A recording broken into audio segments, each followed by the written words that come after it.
What's going on out there in the movie Emporium landscape? How you guys doing today?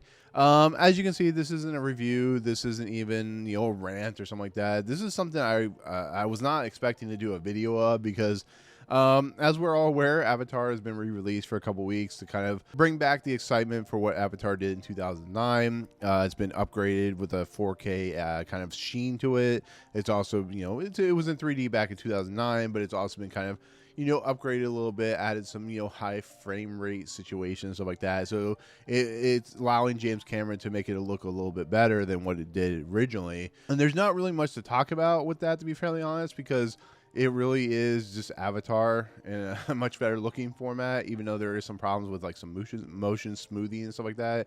I did see it in laser projection, so it does look a lot better than I'm sure a regular IMAX screen. I do want to talk about something that I wasn't expecting, and I actually almost missed if it weren't for somebody I know told me that this was happening. And so to preface this, going into this movie, I expected the Avatar 2 trailer to play before Avatar, and it didn't happen. And I'm like, that's weird. Why wouldn't they play the Avatar 2 trailer in IMAX 3D? Why wouldn't they do that? What I didn't expect, and I'm assuming that Disney, when they did D23, they showed this clip, is to get a full like 2 to 2.5 minute clip of Avatar: The Way of Water. So once again, I'm not one of those individuals that like goes, oh my God, I have to talk about this. I think there's only been a couple times, maybe like the Gemini Man 120 frames a second.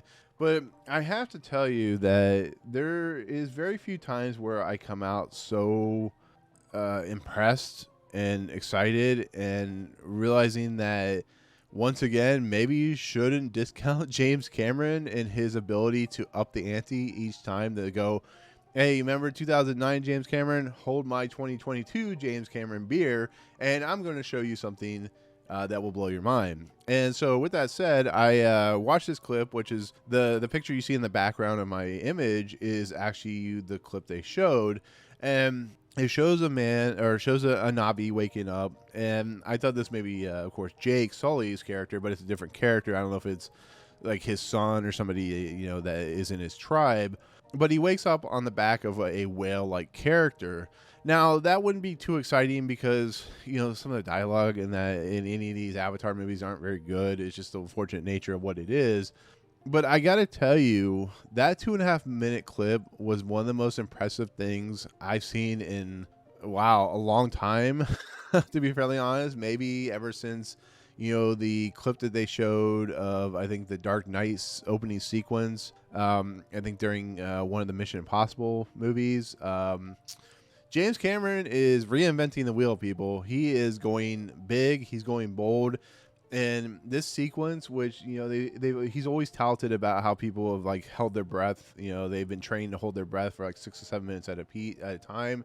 Having that ability to shoot like that with that breathing, be able to hold your breath, be able to kind of film like that, there is an authenticity, there is a lifelike feel to this clip they showed. And if this is any kind of statement for what this movie is going to do, prepare to be blown. Prepare to have your mind blown, because it is not only amazing to see what James Cameron has done in 13 years, but that whale in that water, and to an extent the Navi, which I still think is a little wonky, is absolutely lifelike. It's absolutely realistic. It's scary good looking. Like, it was impressive, and it's more impressive when he goes and the camera goes underwater with the Navi character, and there's sequences the Navi character, I don't know who the character's name is, but he's trying to help with this whale-like character remove this harpoon that, and of course he's like apologizing. It's the whole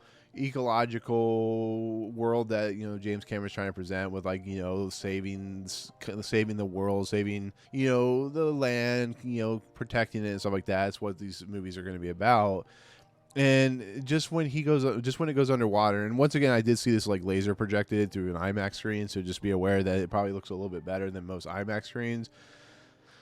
But when they go underwater, and just the clarity, just the lifelike of nature, just how good this movie is going to look on a aesthetic and visual fidelity like level, it's It's amazing. It really is.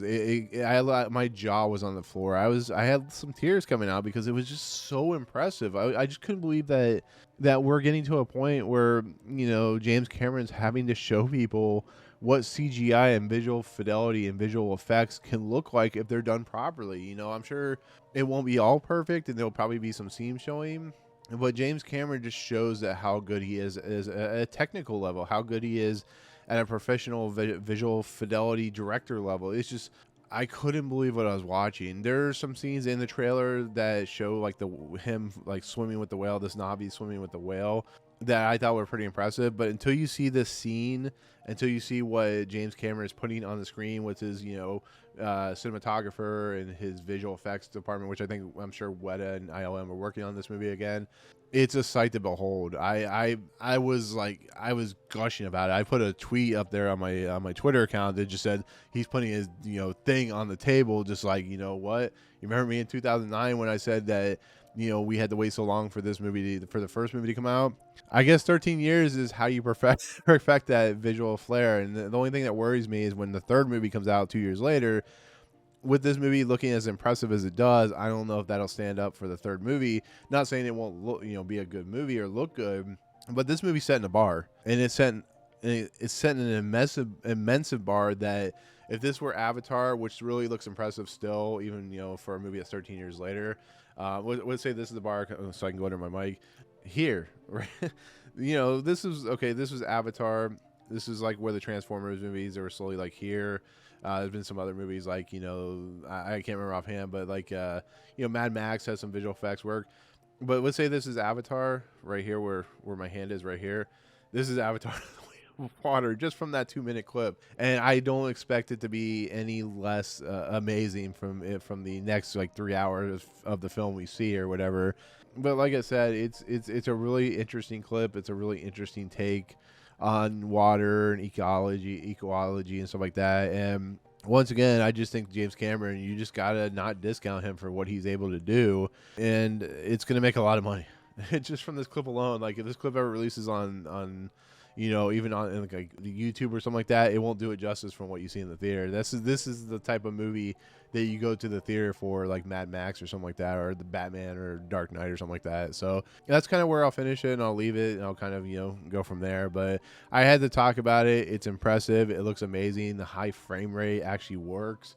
It doesn't feel unjustified for what it's worth. And if you get a chance to see Avatar in IMAX, definitely check it out, because it's still a pretty amazing experience for something that's 13 years old, and still looks good for something that's 13 years old. And yes, the Navi are a little dated, but as you can see from this clip, this picture, he's doing wonders in the film market. So expect this movie to get amazing, at least on the visual effects area. So anyways, with that said, that is going to be, a kind of discussion about what I saw with this clip. And like I said, so now it's currently attached to Avatar, in its re-release with its IMAX 3D release. So if you have a chance to see it, go see it. With that said, thank you so much. As always, if you like these videos, hit that subscribe button, hit the notification bell at the top to find out what's coming in next.